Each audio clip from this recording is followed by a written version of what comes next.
lot of the psychedelic trials run by other psychedelic pharmaceutical companies have replaced therapy with support, maybe because of the FDA's inability to assess psychotherapy. Do you think this is a problem, or does it potentially increase access to psychedelic treatments in the future? Yeah. I have a very spicy take on this. Do it.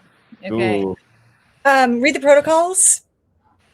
It's basically the same thing. Mm-hmm. You know, the support is essentially the same thing.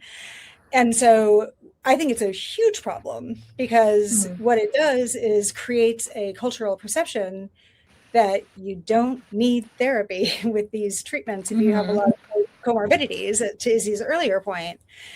Some people really do need psychological treatment in order to have a positive outcome from these therapies. And if we pretend that that's not necessary, I think that it puts people at greater risk. And in fact, when the FDA initially recommended that what was then Lykos, now Resilient, run a trial with an arm where people were not receiving therapy as one of the controls, my initial response was, well, that's unethical for people with severe PTSD. The dogs didn't like it either.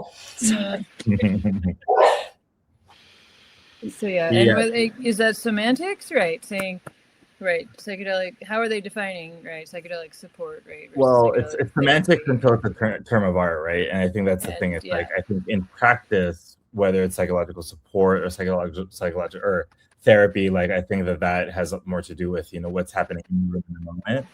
But to the question, like what is the minimum type of support required?